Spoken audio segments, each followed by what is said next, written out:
We have Vivek Katju, former diplomat, joining us now. Ambassador Katju, on Islamabad's prodding, we are seeing UNSC holding another meeting on the India-Pak tension. The point here is, in this case, India is the victim and Pakistan is the aggressor. But given the nature of the statement that is coming in from the UNSC, there is a great degree of caution is the way it is being read, that it has told both the countries to apply restraint, to practice restraint.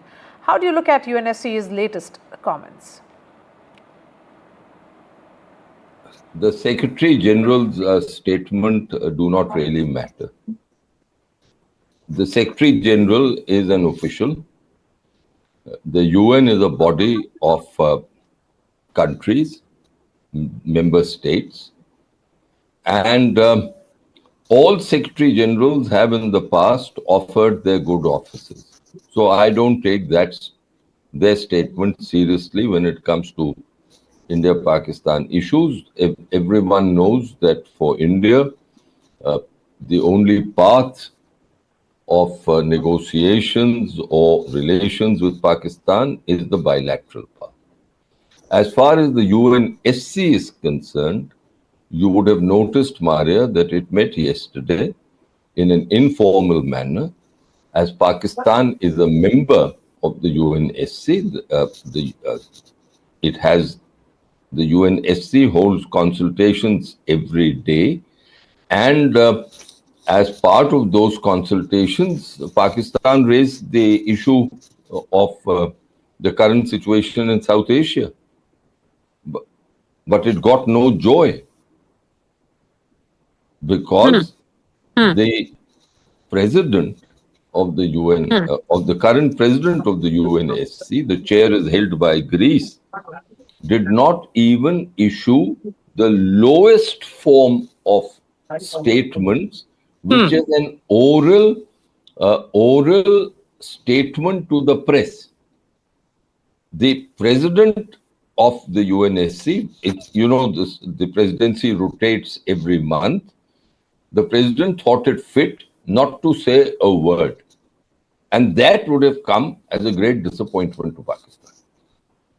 Deep disappointment, even though their permanent representative to the UN has gone on record to say that that the meeting served Pakistan's purposes. Clearly it didn't. And we have to bear in mind that the PR, the permanent representative, was instructed by the Deputy Prime Minister and Foreign Minister of Pakistan, Ishaq Dar, to invoke the UNSC. The UNSC has not got involved. Members of the major powers or members, the permanent members of the UNSC have separately called for restraint, and this is natural. This is normal diplomatic practice. So in terms of the diplomatic move, we have seen how India has taken a diplomatic position already. There are certain measures which have been announced, which includes the Indus Water Treaty being put on hold, the results of which are being seen in the rivers as well. Tomorrow is the day when mock drills will be conducted on large scale. It is similar to what happened in 1971. How would you see the situation right now between the two nations diplomatically? Can it move in any direction? Look, I see it like this. In 2016, Prime Minister Modi considered the Uri attack as unacceptable, and the surgical strikes followed.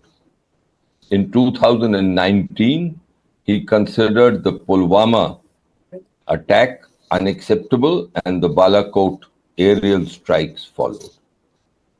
Surely, by any criteria, the Pahalgam terrorist attack is unacceptable.